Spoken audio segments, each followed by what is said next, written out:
Part 2. Chapter 13. 1988. Early summer. Tampa, Florida. Rich grabbed a beer from the fridge and planted himself in front of the television. Eager to tune in to Lauren Weber's special, the show was his guilty pleasure. He wanted to see who she was going to dog this time. Of course, he wasn't expecting to see Roxanne on his TV screen. He knew Roxanne and Candy were actresses, and that Roxanne had written some books, but he'd never read any of them, and he'd never seen any of their movies. As he watched Lauren Weber interview Roxanne, life started to feel a bit surreal for Rich. He didn't pay much attention when Lauren asked Roxanne if Frank Garrett was the father of her son. That whole notion kind of escaped him. Until Rich got a good look at the kid, who turned out to be a miniature version of Frank. That simply floored Rich. What? Frank's what? Frankie a son. Frank has a son. Granted, Roxanne had pretty much denied the possibility that Frank was the boy's father, but the resemblance was too much for it to be a coincidence. The boy looked exactly like Frank. His hair, his eyes, the shape of his face. And Roxanne had named him Frankie. Frank and Roxanne have a son. Then he thought about the fact that, as far as he knew, Frank didn't know anything about the child. Oh no. Rich knew Frank had had enough problems over the years because of Roxanne Simon without adding fathering her child to the list. Rich knew what he had to do. He had to get to the bottom of this.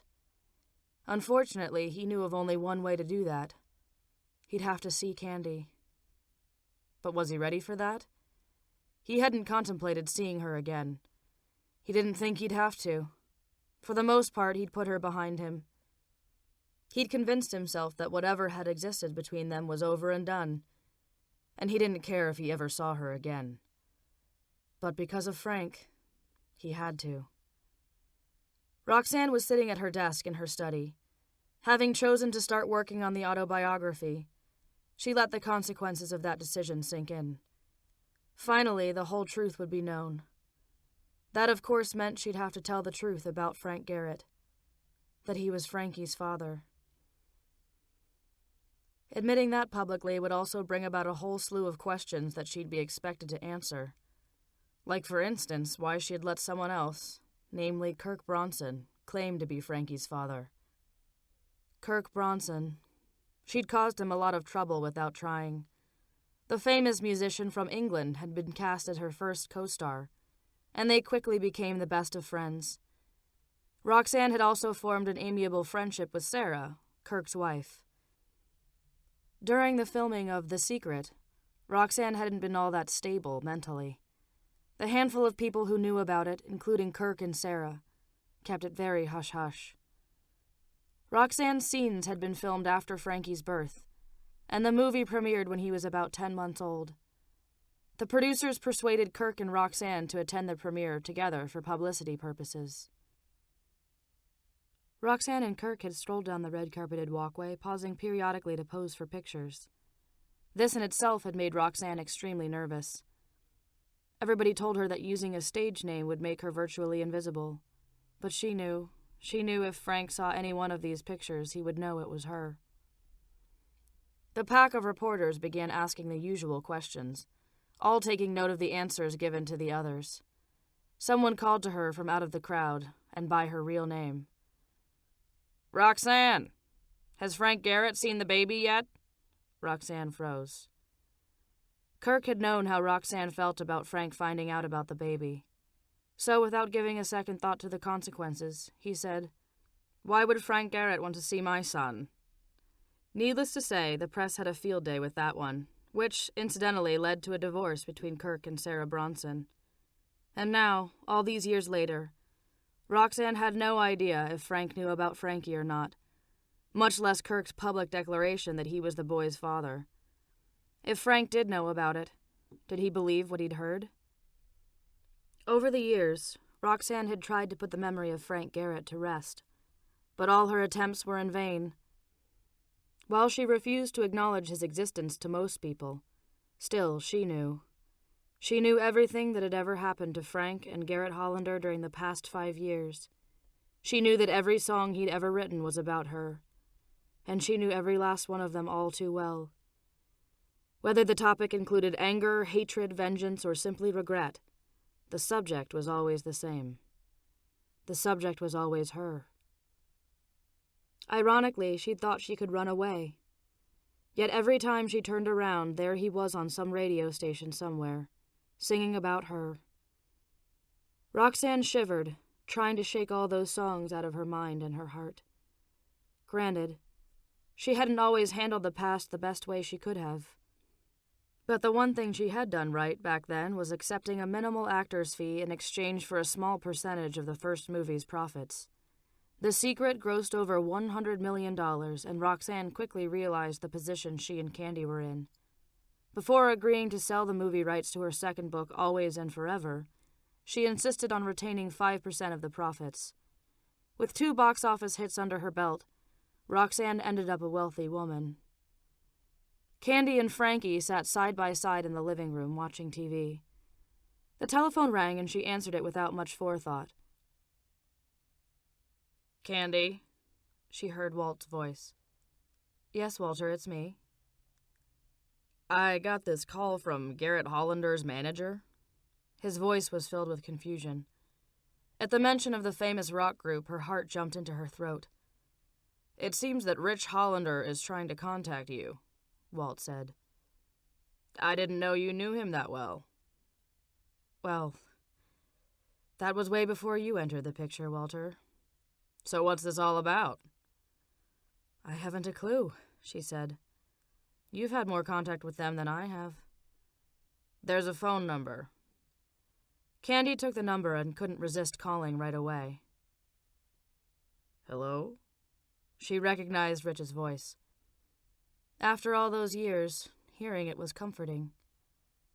"Hi, Rich," she said. "Candy?" he asked. "How are you?" A coolness had invaded his tone. "I'm fine." She tried to hide her nerves. "What's up?" "I need to see you. It's important." "Sure," she said, with all the cool and casualness expected of an award-winning actress. Her concurrence came a bit too easily to suit Rich. "Should I come there?" "No." Now her voice perked up. That'll scare the hell out of Roxanne. "Well, how about a late lunch this afternoon?" They made plans to meet at Bennigan's within the hour. After Candy left, Frankie went upstairs to find his mother. Figuring he'd find her in her study, he tapped on the door gently. Whenever he knocked, she always knew it was him.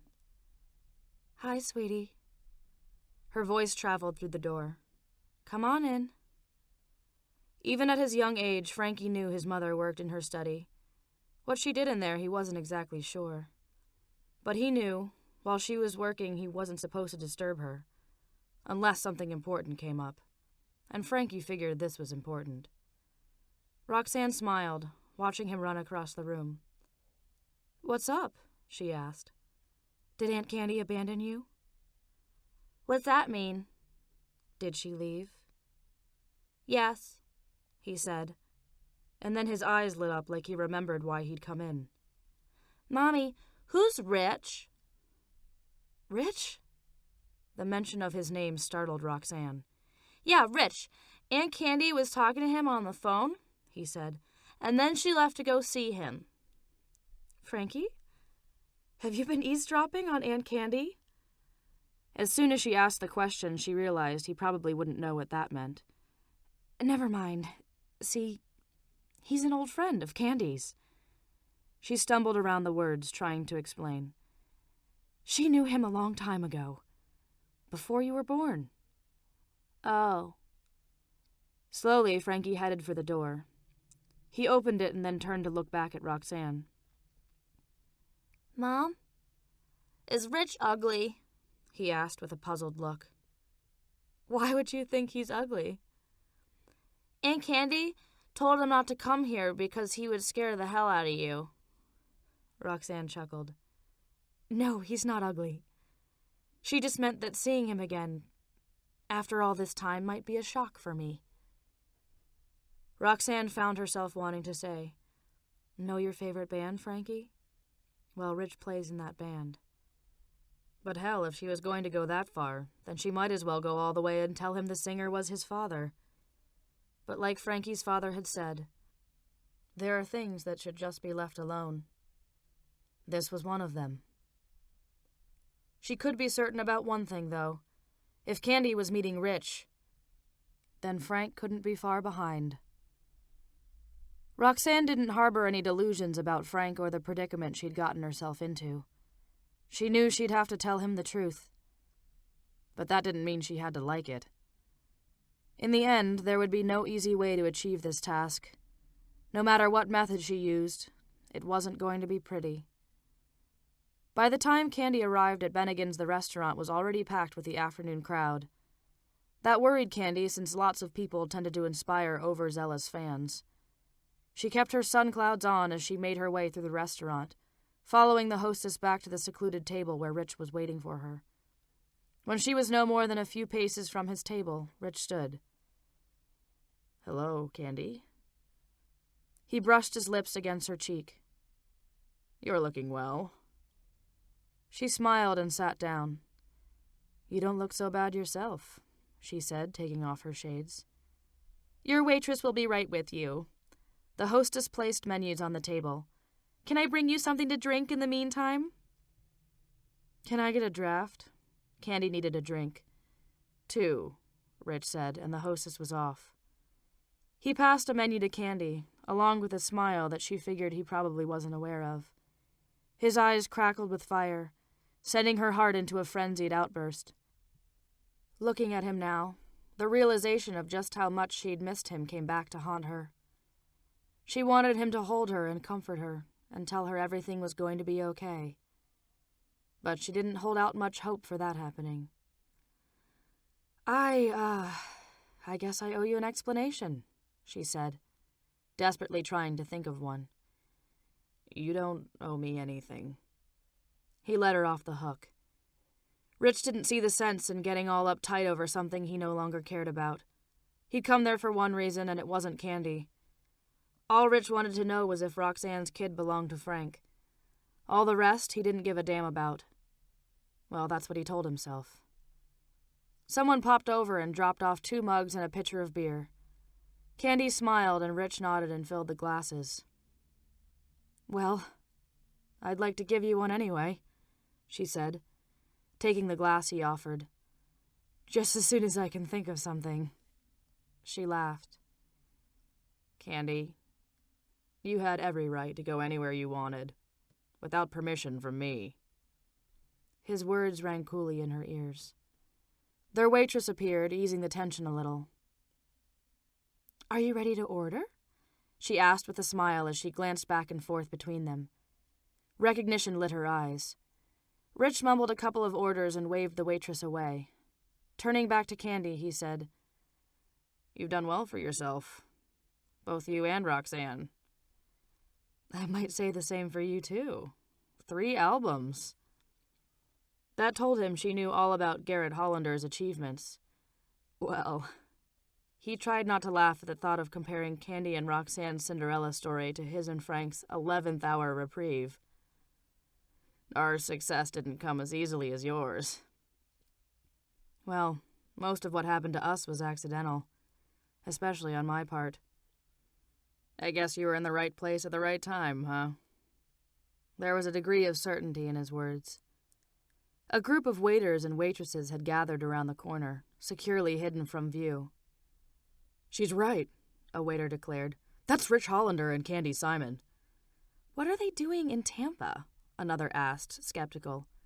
"Garrett Hollander's from Tampa," someone announced proudly. "Oh!" another joined in, excited. "I saw Candy's sister, Roxanne Simon, on Lauren Weber's talk show the other day. Lauren was asking her about GH2.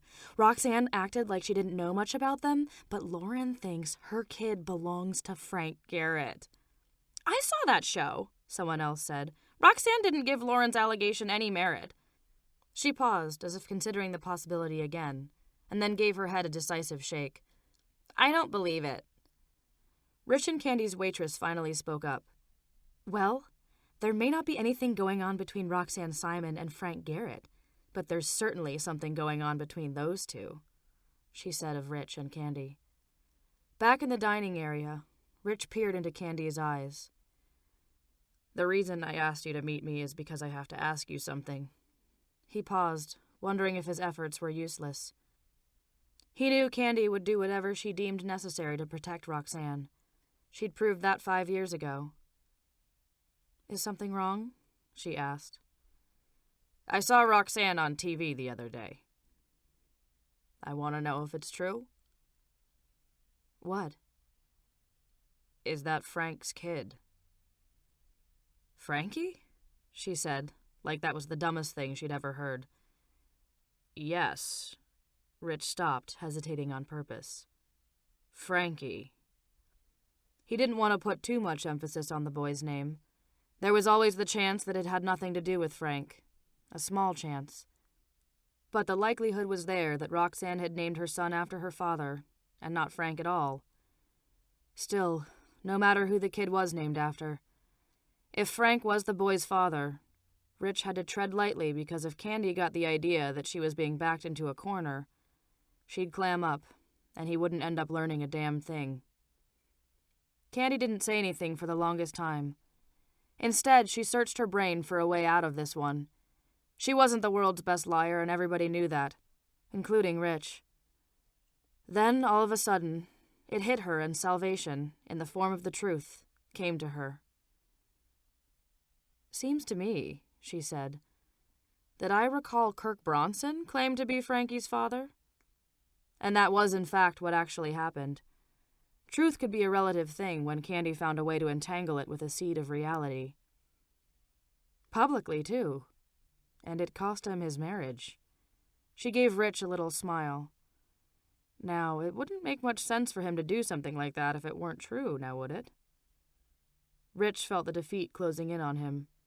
He gave Candy credit for the performance she'd just turned in. You're not going to tell me, are you? He didn't wait for her to respond, knowing she wouldn't. Instead, he yielded, saying, Congratulations. She looked at him with raised eyebrows. The awards, he said. You deserve every one they ever gave you. And many more. He wasn't overlooking the acting she'd just done on his behalf. Resentment set in, and Rich stopped talking. He wasn't going to get what he'd come for. It didn't take much to realize that today was all about protecting Roxanne. After they were done eating, Rich and Candy argued over who would pay the bill. Finally, they agreed that he'd buy lunch and she could leave a tip. Quietly, they headed outside. Neither of them said anything as they strolled along the sidewalk next to the restaurant. Candy. Rich finally spoke when they were a few feet from his car. I must tell you, he finally stopped in front of a black Targa. The only reason I'm here today is because of Frank. I know. But it's good to see that you're okay. Candy glanced at the license plate of a white convertible Jaguar parked beside her Porsche. I'm rich. She laughed softly at the car owner's audacity. Do you like it? His eyes darted between Candy and the car. I thought the Jag was a little extravagant, but I do have to keep up with Frank and his Ferrari. This is your car? Realizing the plates only represented his name, Candy felt like a judgmental jerk. That's cute. She unlocked her car and got inside.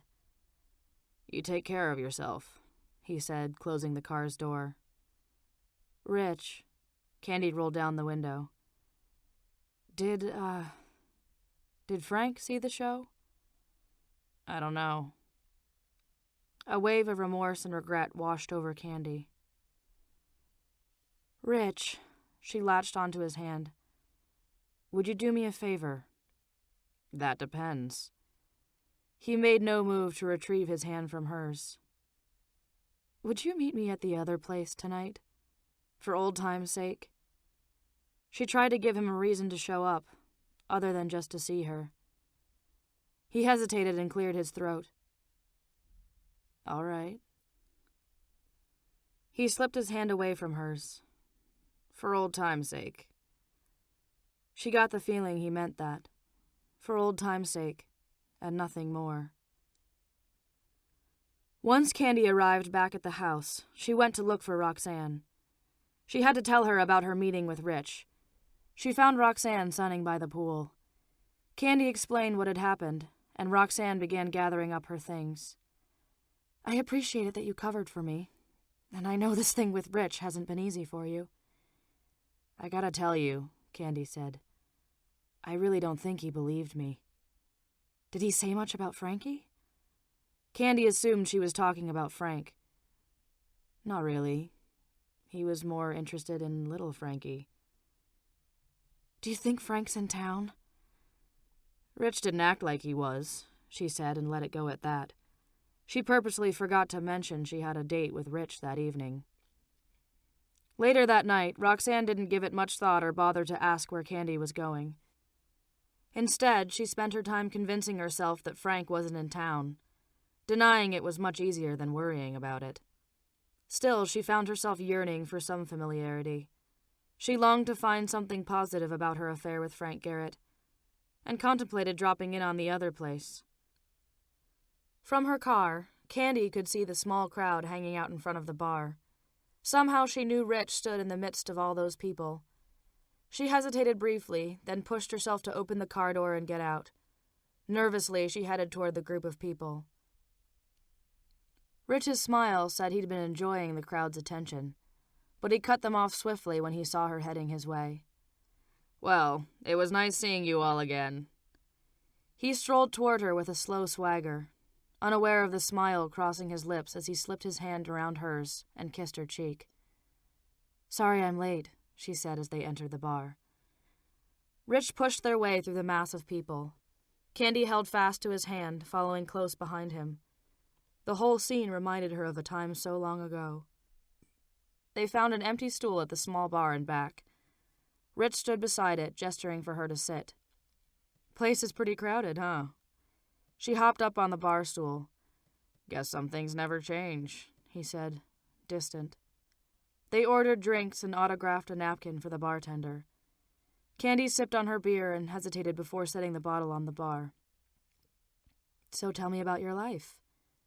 Are you happy? Fine time to ask me now. Candy, I've learned how to be happy with what I've been given. I can understand that, she said with a slight nod. I'm sorry if I hurt you. Look, I loved you once, but that's all behind me now. He tried to sound convincing. I have fond memories of you, but that's it. Well, her sharp, piercing laughter stung more than he wanted to admit. I guess I deserve that. She avoided eye contact. Rich touched her chin and brought her gaze back around to meet his. I hope we can remain friends. But not lovers. You understand, don't you? Of course I do.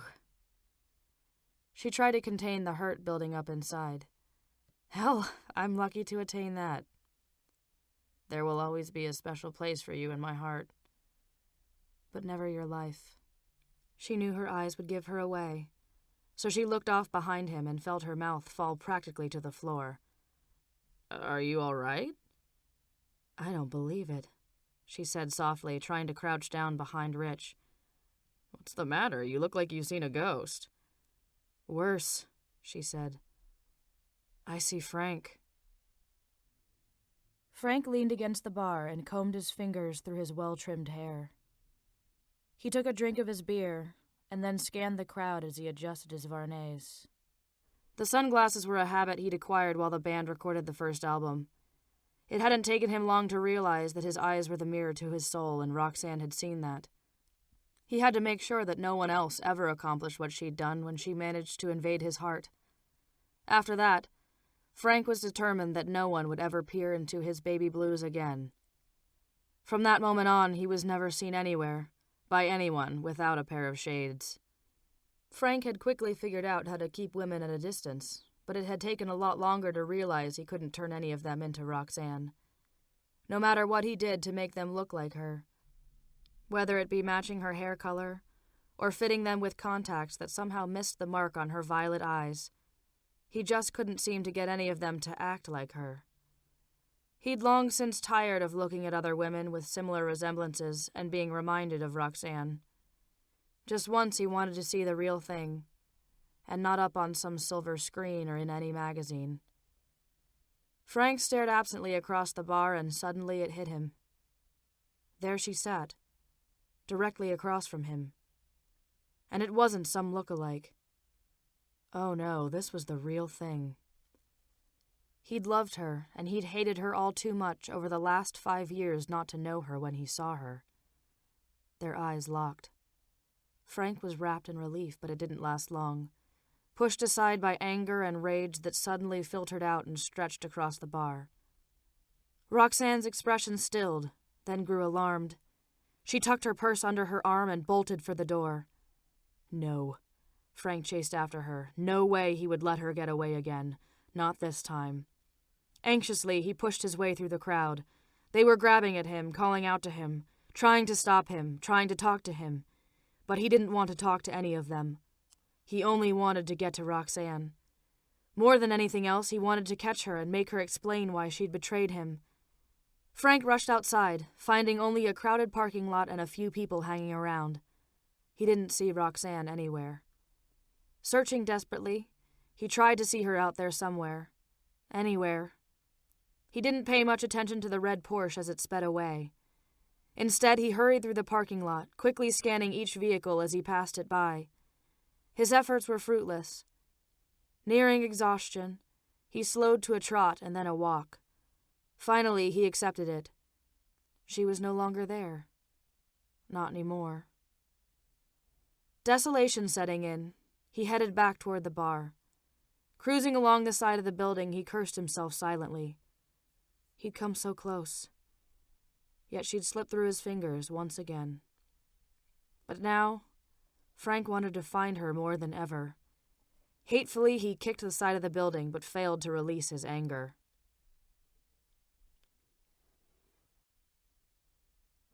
Chapter 14. Frank walked back into the nightclub, seemingly right back where he started. The fact that Roxanne had gotten away from him before was bad enough, but she'd done it again. He'd find her one day. Oh, yes, he would. And when he did, she'd pay for every rotten thing she'd ever done to him. His day would come because it was his will. He just wanted that day to be now. Frank pushed his way back up to the bar and ordered another beer. He turned, leaned against the railing, and scanned the crowd even though he knew it was useless. He wasn't going to find her. Not in here, anyway. She was long gone. He picked up his beer and casually took a swallow. He felt pretty helpless since he had no idea where to look for her, and he sought desperately to think of a solution. In all his dismay, he realized something. Something pretty great, in fact. He happened to be staring right at his pal Rich, and right behind Rich sat Candy. Frank's thoughts filled rapidly with a newfound hope because where there was Candy, one could always be led to Roxanne. Flashing an unbeatable smile to no one in particular, he headed toward them. Candy saw Frank approaching and pulled Rich in front of her. Here, if I'm behind you, maybe he won't notice me. Why are you afraid of Frank? Rich asked. He's not going to hurt you. That's a matter of opinion, she said, trying her best to hide behind him. Frank stopped in front of Rich. What's up? Rich said to him. When did you get in? Frank ignored his question. Instead, he looked over Rich's shoulder, directly at Candy. Hello, Candy. He paused for the sole reason of irritating her nerves. Or should I say, Miss Cantrell? He said, with such sarcasm that it implied he knew everything about the last 5 years. Hi, Frank. Candy flashed a friendly smile to go along with her composed response. Where is she? Who? The Queen of England. His anger pushed the words out. Roxanne, who do you think? Oh, no. Oh, yes, Frank said. You're going to tell me where she is.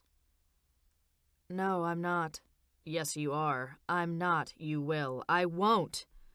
Frank looked around the club as if trying to keep his cool. Slowly, he turned back to Candy. Let's just say you have one of two choices. You can tell me where she is, or you can show me. This didn't feel like much of a choice to Candy, but it's all she was going to get from Frank. Hold it. Rich stepped in. I'm sure we can come up with a compromise that's agreeable to everyone. Go ahead. Frank at least indicated his willingness to listen. Let's suppose that when Candy leaves, unbeknownst to her, you could follow her home. He offered a solution to the problem. That way, Roxanne can't be mad at Candy for taking you there. Reluctantly, they both agreed to Rich's plan. In Candy's eyes, she was still taking Frank to Roxanne. But what could she do? Candy, he said, you better not try to lose me. Some 15 minutes later, Frank followed Candy into a gated community near the intersection of Dale Mabry and Bush Boulevard.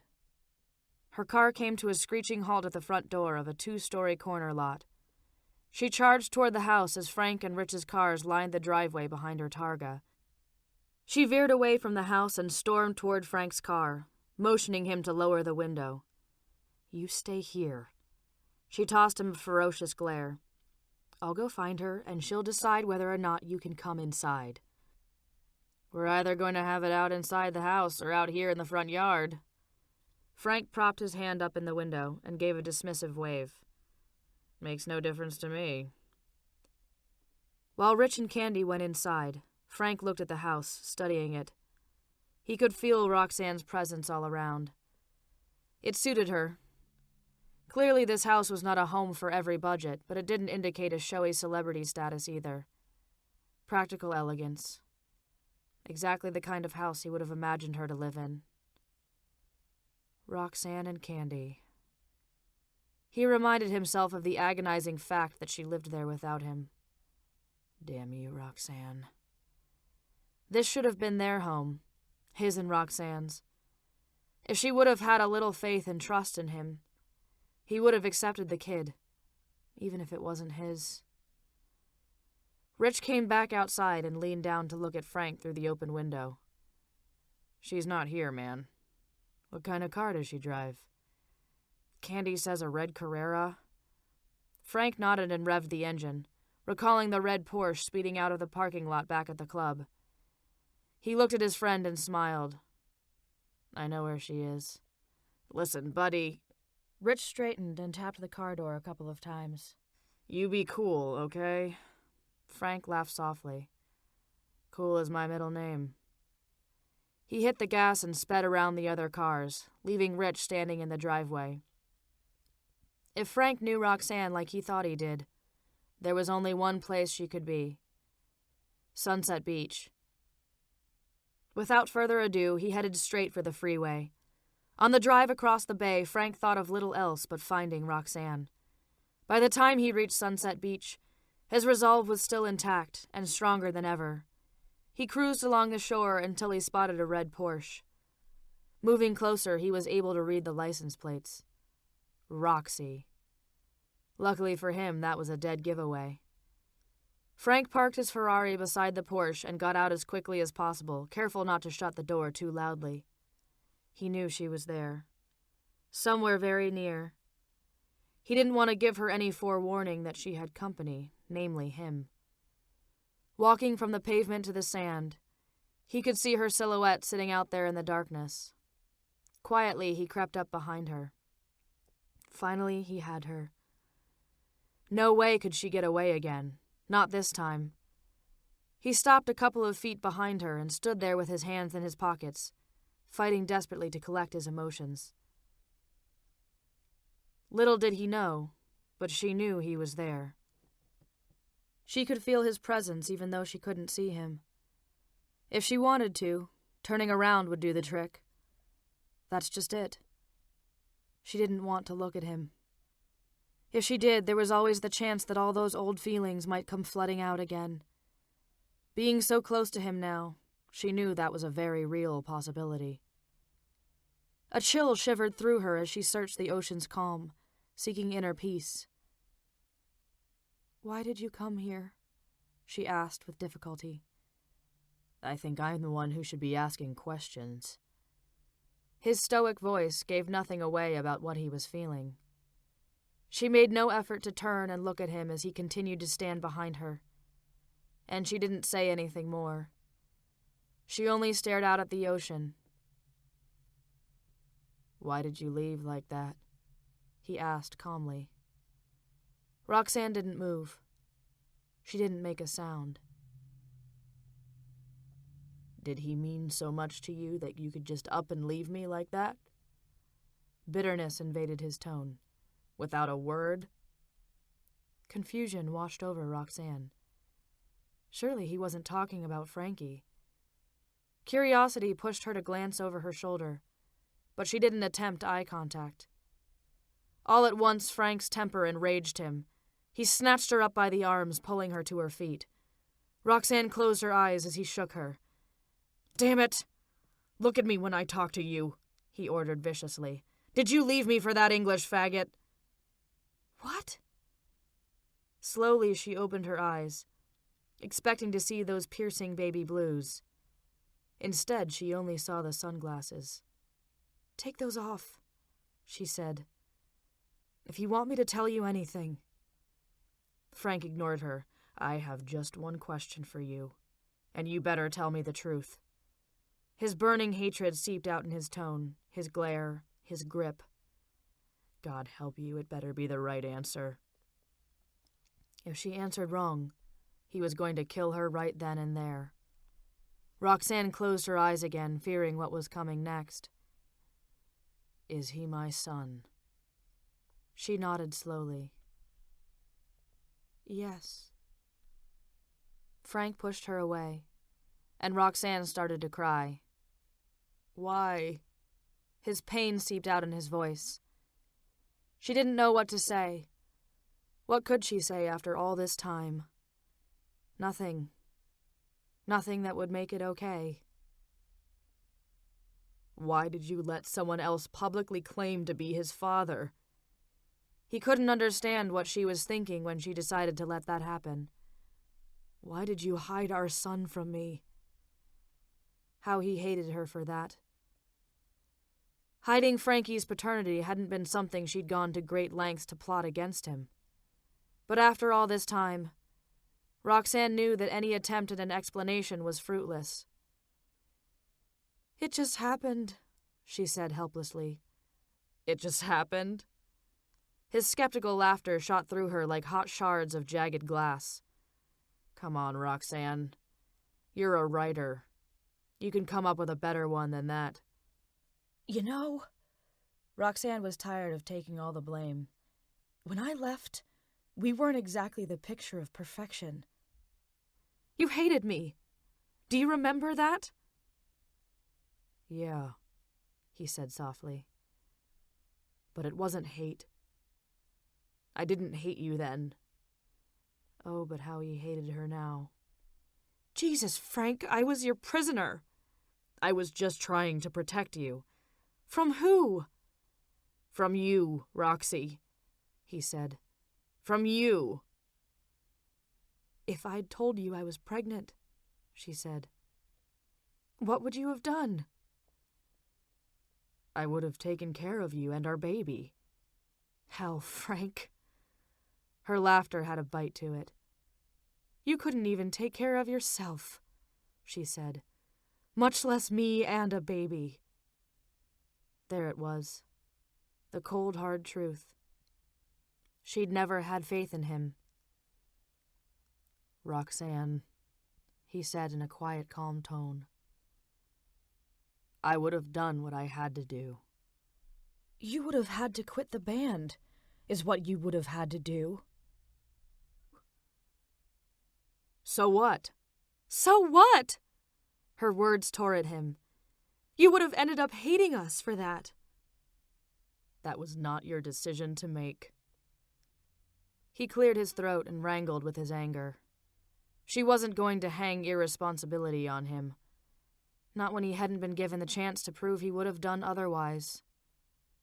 It was my decision, not yours. He was Frankie's father.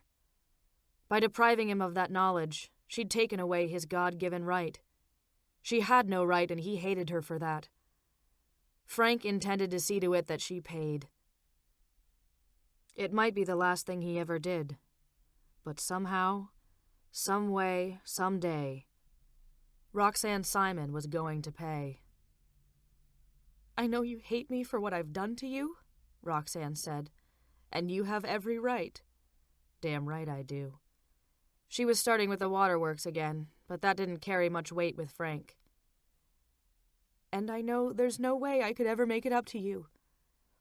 But I truly am sorry, she offered with apologetic honesty. Frank didn't care about all that. You're sorry, he laughed. Well, I'm sorry too.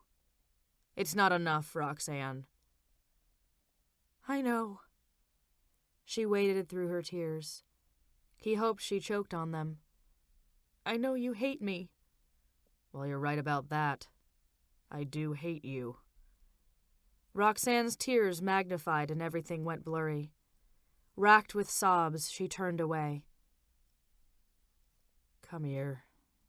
He embraced her with consoling arms. Don't cry. After 5 long years, Frank found a ray of hope.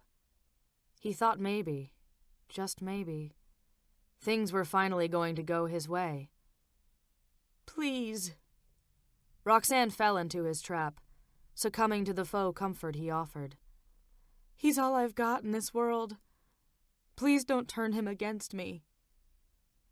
Her futile pleas did little to sway him. Even as he held her close and comforted her, his actions meant nothing. They were just a ploy, a simple tactic to gain her confidence, allowing him the chance to get back into her good graces. But only one thing interested Frank right now: making sure that Roxanne Simon rue the day she ever met him. He hadn't figured out the particulars yet, but the details would come to him, just like everything else had. Early the next morning, Candy found little Frankie downstairs watching television. He loved music videos as much as she did, and the two of them often tuned in to MTV together. She dropped onto the couch beside him and gave him a big kiss on the cheek. "Started without me this morning, huh?" she asked playfully. Frankie wiped his cheek and looked at Candy. His blue eyes heated with his annoyance over the kiss.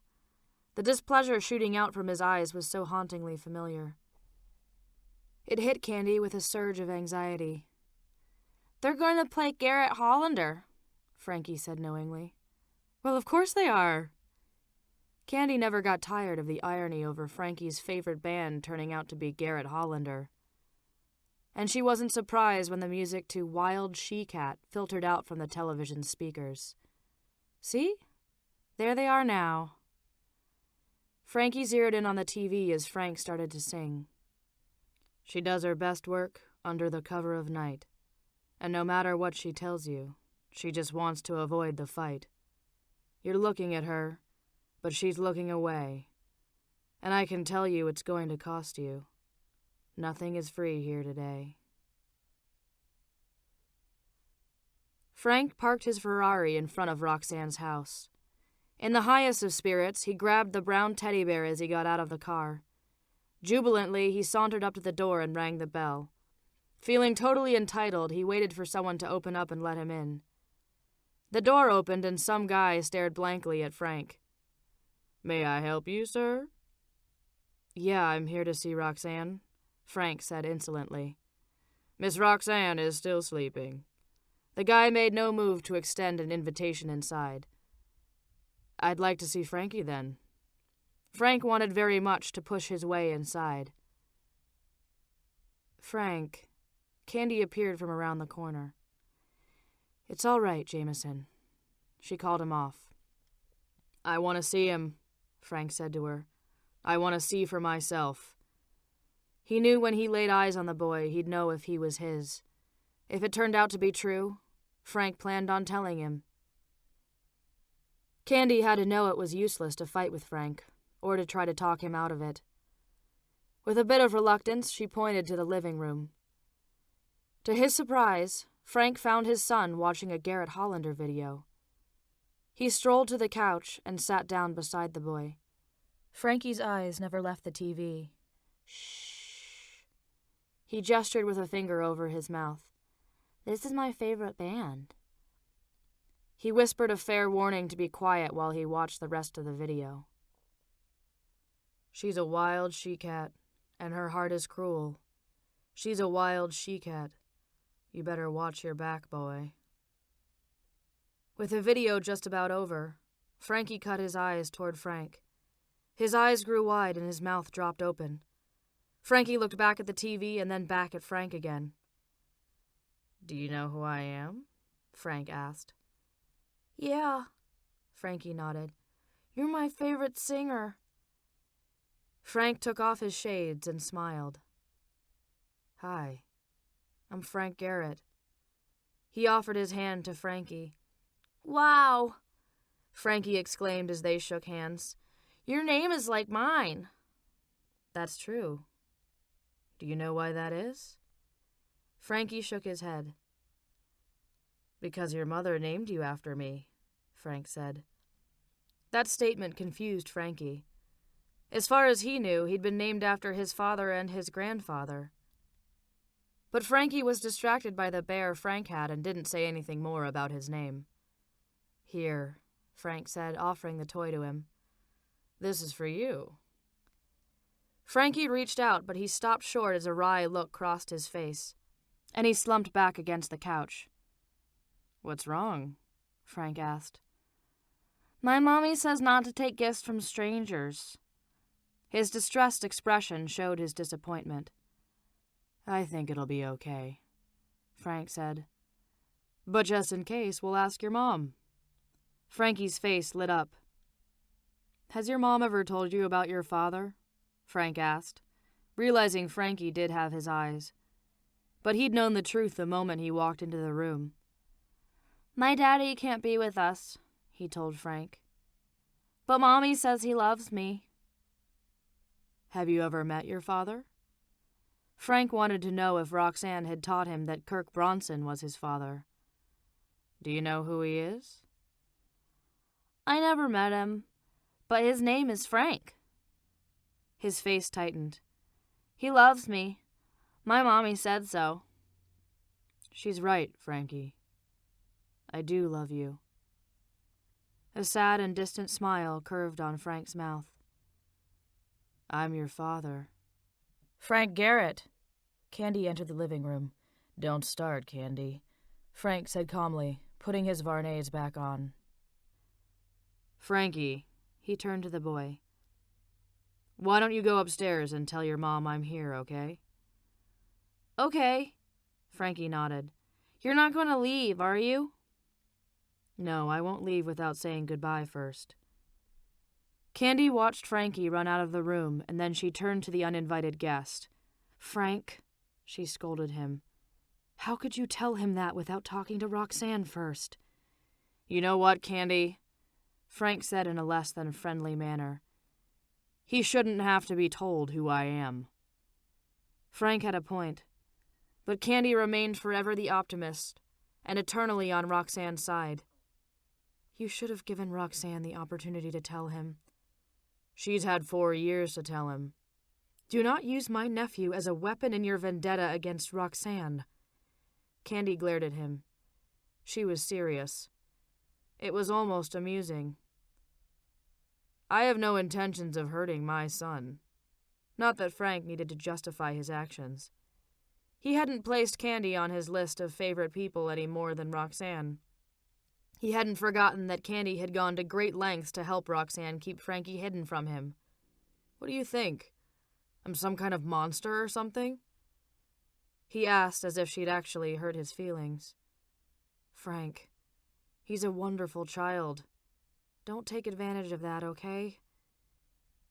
Candy seemed to be pleading for something, but what exactly Frank couldn't be sure. Candy, I just want the chance to be what I am to him. His father. He stared at her through his sunglasses. Those few words overwhelmed Candy. She felt sorry for Frank. She couldn't imagine what it must be like for him right now. Father and son had been deprived of each other. But Candy didn't blame Roxanne. It wasn't her fault. More than anything else, Roxanne was as much a victim as Frank or Frankie. But Frank refused to cut Roxanne that much slack. Not in this lifetime. As far as he could see, this was all her fault. She alone would carry the burden and ultimately pay the price. Although he still didn't know how to make that happen. But with a little time, he would find a way.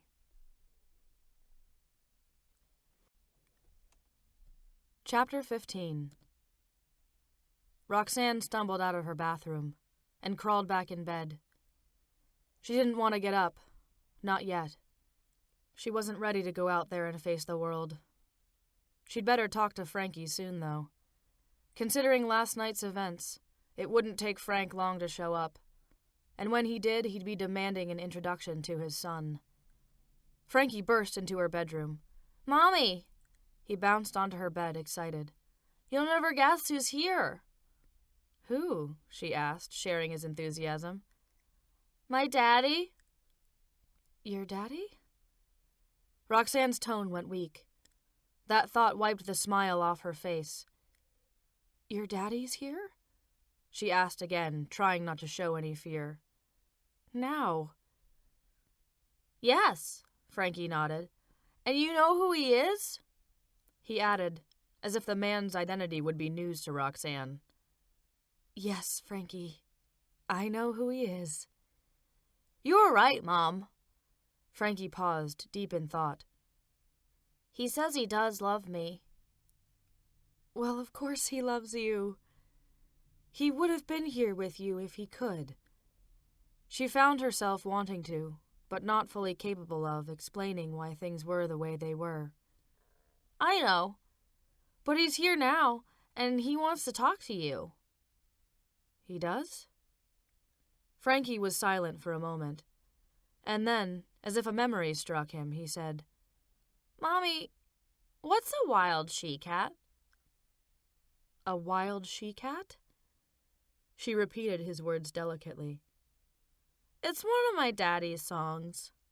Frankie proceeded to sing it for her. "She's a wild she-cat, and I've been a fool. She's a wild she-cat, and you're nothing but her toy." Roxanne stuck her hand out to stop him. "I know the song, Frankie." He stopped singing and waited for an answer to his question. "A she-cat."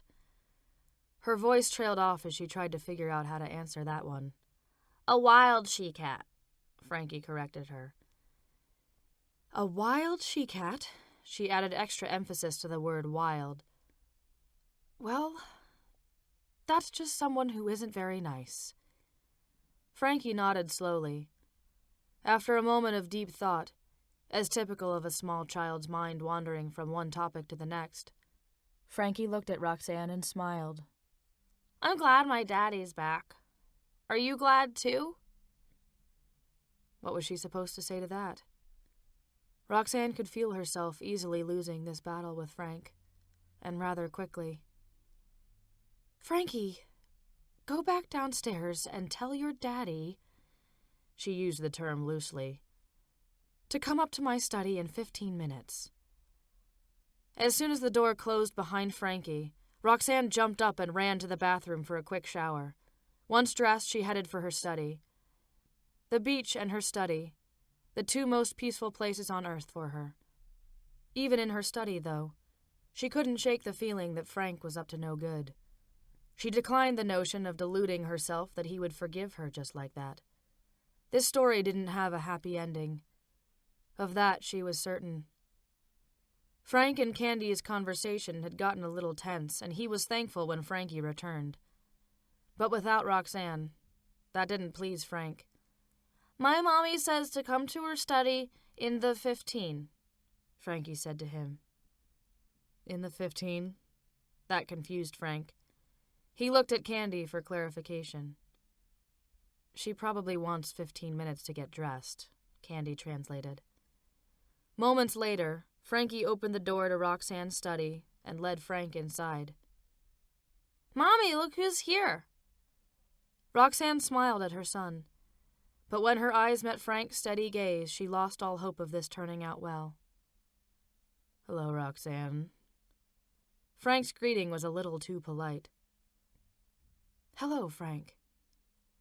Quickly, she looked back to little Frankie. She didn't want him to hear what she had to say to his father. Frankie, why don't you go to your playroom and gather up all your Hot Wheels, and maybe Frank will come in and play with you. Will you play? Frankie asked excitedly. Of course I will, Frank said. Frankie ran out of the room, filled with anticipation. This was great. His mother and Aunt Candy played with him all the time, but this was different because this was his father. The one thing he'd always wanted, but the one thing he never had. Inside her study, Roxanne glared at Frank. Close the door, please? It's nice to see you too, Roxy. He did as she asked. Roxanne was overcome by sadness. She smiled but couldn't shake it. It had been a long time since anyone had called her Roxy, but she couldn't let her incessant reminiscing get in the way. You might have discussed it with me before you decided to share this revealing news with my son. He's my son, too. Frank refused to apologize for telling Frankie what he should already know. He turned away from her and scanned the books on the shelf. Without really looking, the book still caught his eye. He pulled the thesaurus out from the line of books and turned to her. You still have this. Was this the book he'd given her such a long time ago? The fact that she'd kept it stunned him. I'm surprised you didn't burn it. Frankie, she said. I don't deserve that. He gave her a blank glare before opening the book and reading the inscription he'd written inside all those years ago. Dear Roxanne, I just want you to know how much you mean to me. And if writing is your heart's desire, then consider me standing beside you all the way. I love you with all my heart. Forever. Frank. Frank snapped the book shut. He couldn't allow his feelings to get in the way. Not now. Not when it was going to be so easy to attain the goal he'd been coveting for 5 long years. He had to keep in mind that he had only one objective: to torture Roxanne. Nothing mattered but making her pay. Nothing else. Not even his true feelings. When were you going to tell him? In your own good time? He questioned her bitterly. I just thought we should tell him together. For the first time, she saw a real possibility that he could turn Frankie against her. He put the book back in its place on the shelf and turned toward her. Well, he laughed at the irony. I've learned from experience not to believe anything you say, or anything you let other people say for you. Frank's anger chased away what little amusement he was feeling, and his fury thundered out in his overpowering voice. So why in the hell should I believe you now? Please don't turn him against me. Roxy, he said in a much calmer voice. I just want the chance to be his father. Roxanne clasped her hands together in front of her face in a prayer-like stance. He's all I have in this world. She looked at Frank, wanting to see his eyes, but those damn sunglasses were in the way. Everything's going to be okay, he said like he really believed it. You're his mother. That's not going to change.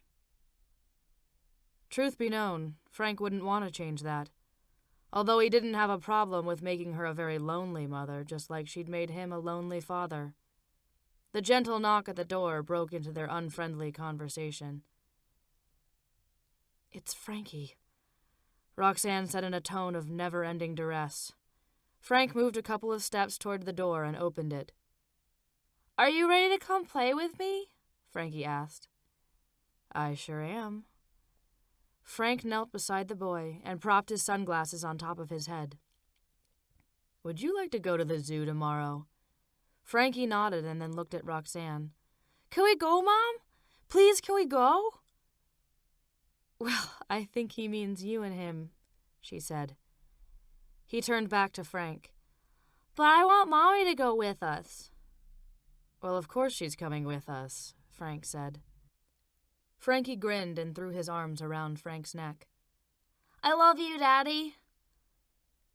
Later that afternoon, Candy went to look for Roxanne and found her in her study. She went inside and closed the door behind her. You busy? She asked, strolling across the room toward Roxanne's desk. Never too busy for you, Roxanne said. What's up? Candy sat down on the corner of the desk and hesitated briefly before speaking. Everything's blowing up in our faces, isn't it? No shit. Roxanne pushed her hair back from her face. I can't believe it. Within 24 hours, my whole world has fallen apart. For what it's worth, I think Frank means well. Candy, Frank never means well, Roxanne said. Why have you always been so blinded by him?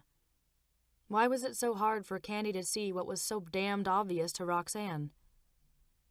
I'm not blinded by him, Candy said. I had my own little talk with Frank this morning. I told him exactly how I'd feel about Frankie getting hurt by this mess. Candy gave her a perfunctory glance. But I truly believe that Frank means well. I hope he knows how fortunate he is to have you on his side. Roxanne caved, knowing she wouldn't be able to sway Candy's opinion this time around. I made a really big mistake all those years ago. How so? Rich, she said simply. I should have accepted his love when I had the chance. I guess we both made our share of mistakes, huh? I can't correct mine. But maybe there is something we can do to fix yours. No. Candy shook her head. He's made it very clear that he's over me. Why do you suppose that it was so easy for them to get over us, but we aren't capable of getting over them? The zoo proved to be a tiring experience for Roxanne, both mentally and physically. Between trying to keep up with Frankie and trying not to feel too threatened by Frank's presence, the day had taken its toll. Approaching a park bench, she decided to take a break. Quickly, Frankie ran to her side. You tired, Mom? He asked attentively. Yes, she smiled at him. Mom's tired. He sat down beside her. Me too. You guys want something to eat or drink? Frank asked, splitting his gaze between them and the concession stand a few feet away. Something to drink would be wonderful. Roxanne nodded. Yeah, can I have a Coke? Frankie asked, looking to Roxanne for approval. Sure. She gave him a wink. Frank strolled off toward the concession stand, and Frankie turned to Roxanne. Are you having fun, Mom? Uh-huh. How about you? She asked. Are you having fun? Yes. Frankie looked toward the concession stand and then back to Roxanne. I like my dad, he said.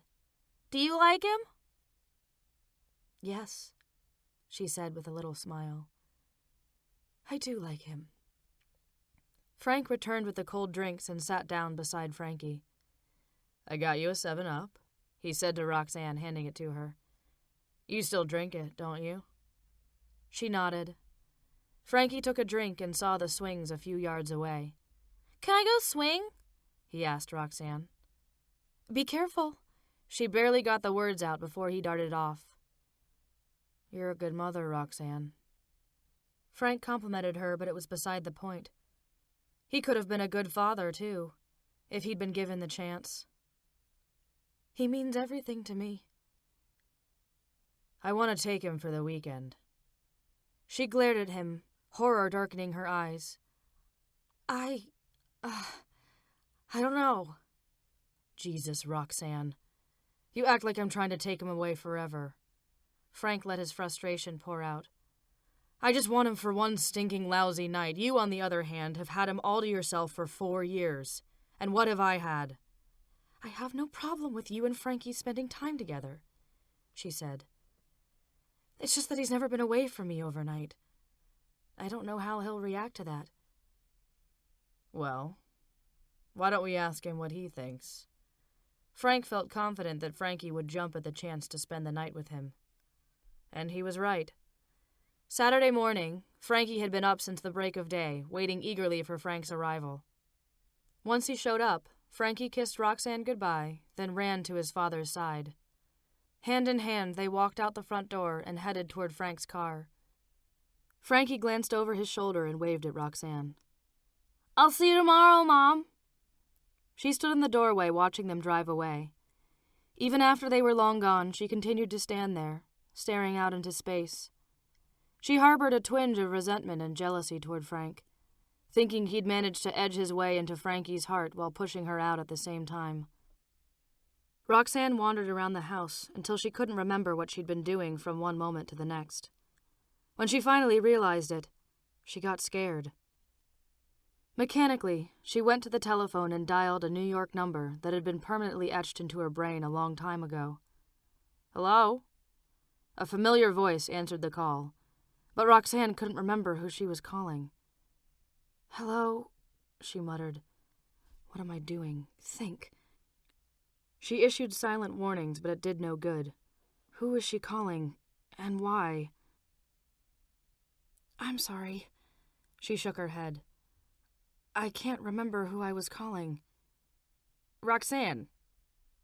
The anxious voice reached across the wire. Is that you, Rox? Yes. She thought it might be Jerry, but she wasn't sure. Jerry? Is that you? Roxanne, what's wrong? He asked, as if he'd picked up on the confusion floating around inside her head. I don't know, she said vaguely. What's happening to me?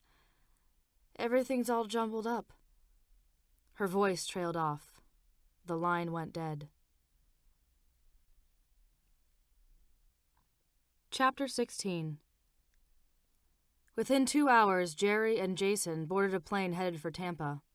Both had ample reason to be concerned about Roxanne Simon's well-being, even though they had very different yet equally important motives.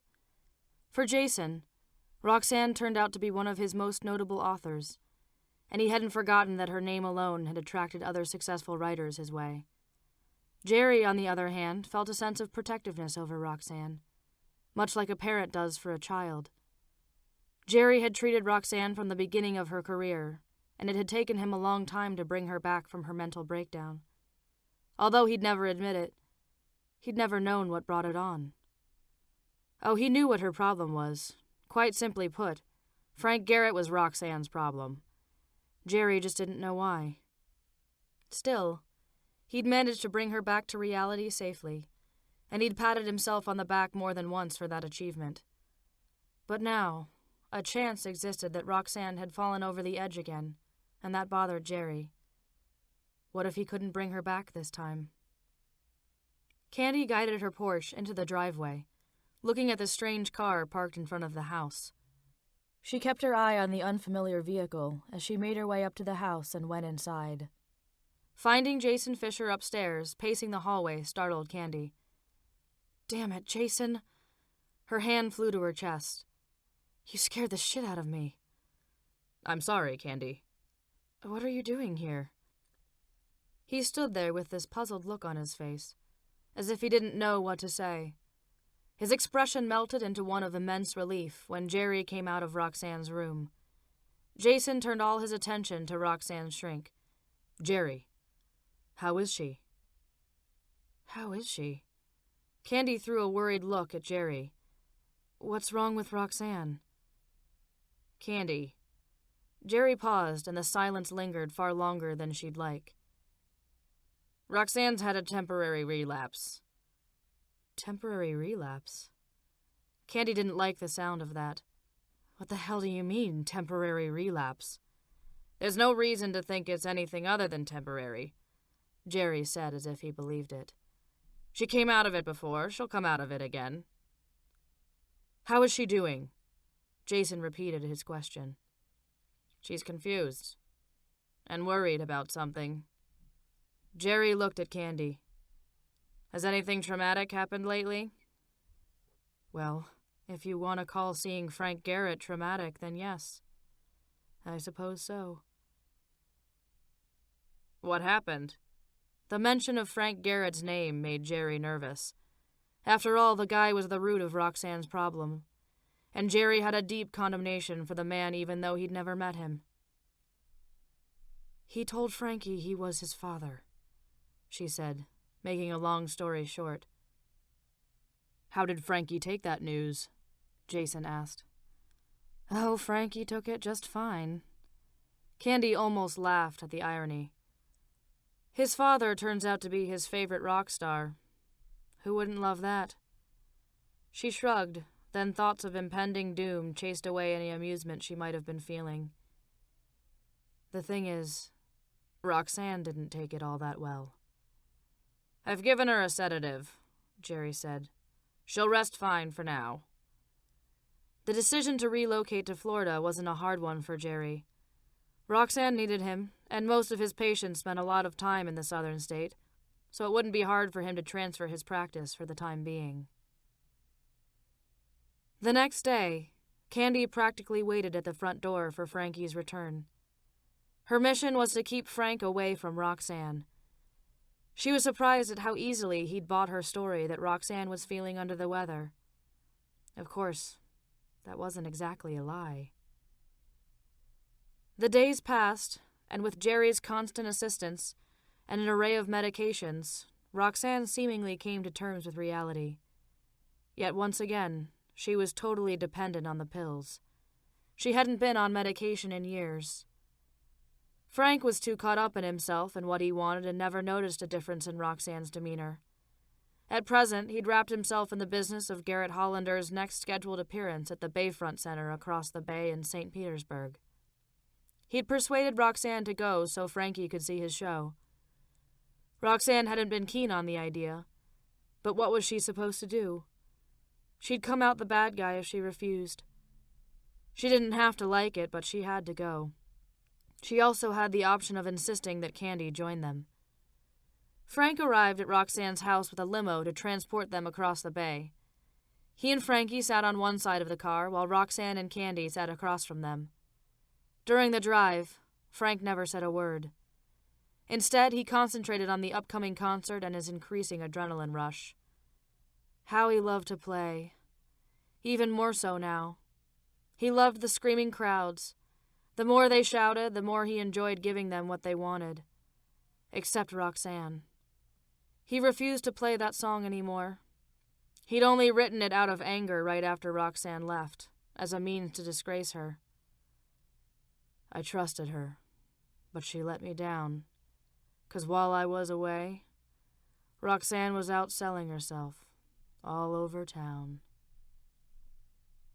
All the other songs he could play, but not that one. He'd learned a little too late that writing the song had been a mistake. Every time he sang it, he was reminded of her betrayal and the destruction of their relationship. He didn't want to think about that, especially now. He couldn't let anything get in the way of his plans, not when he was so close to pay dirt. So close now, he could feel it deep down in his soul. Still, he hadn't figured out how to get his revenge, but with a little time, he would. They walked silently through the back corridors of the Bayfront Center. Frank carried little Frankie on his shoulders, and Roxanne purposefully pushed Candy between herself and Frank. In the shadows ahead of them, Roxanne could see the silhouette of someone coming their way. In an instant, she knew who it was. Rich's eyes settled on them, and his face lit with a genuine smile. "Roxy," he said, hugging her. "It's good to see you again." "It's good to see you too, Rich." She returned his embrace briefly, then they parted. His attention didn't linger too long on Roxanne. It was pulled like a magnet toward Candy. They fell into each other's arms, and he held on a little longer than intended. "This is a nice surprise," he whispered against her ear. Still in his embrace, Candy tilted her head back to look at him. To be honest, I didn't know how you'd feel about me being here.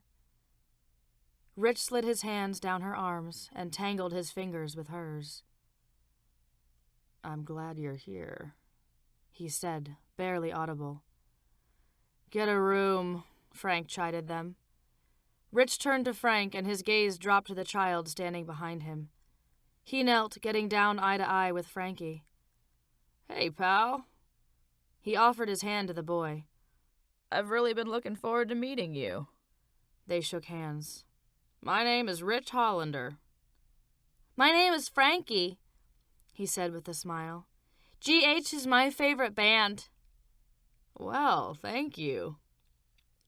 Rich gave him a wink and pushed himself back up and looked at Frank. I want to talk to Roxy for a second. Frank glanced at Roxanne. How about Candy and I take Frankie in and introduce him to the band? You two can join us momentarily. Roxanne and Candy agreed with nods, but it was only Roxanne who spoke, saying, Okay. Rich watched the three of them walk away, his thoughts lingering longer than they should have on Candy. Finally, he pushed himself to look at Roxanne. It really is good to see you again. It's great to see you, she said with a measure of politeness, but Rich caught the hint of apprehension in her tone.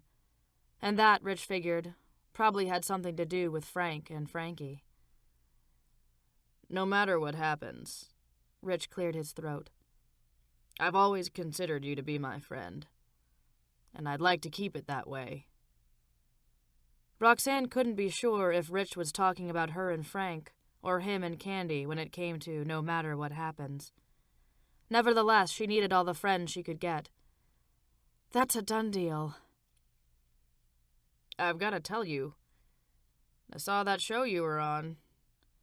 Hearing those words from Rich set Roxanne on edge. And when Lauren Weber asked you about the band, implying that you knew us when we were nobody, well, I got a little nervous.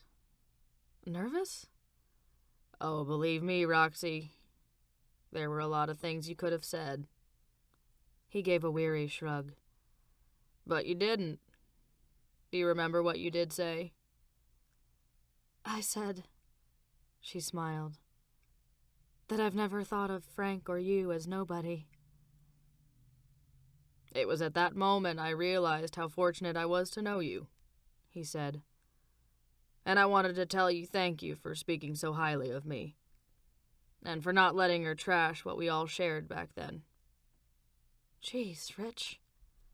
Tears stung Roxanne's eyes. You're gonna make me cry. Come on. He grabbed her hand and tugged her toward the dressing room. They walked in silence for several seconds.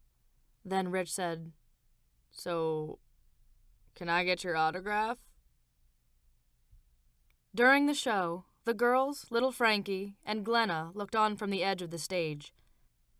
A song faded, and the band quieted as Frank interacted with the audience. Roxanne stepped toward Glenna. I wanted to tell you.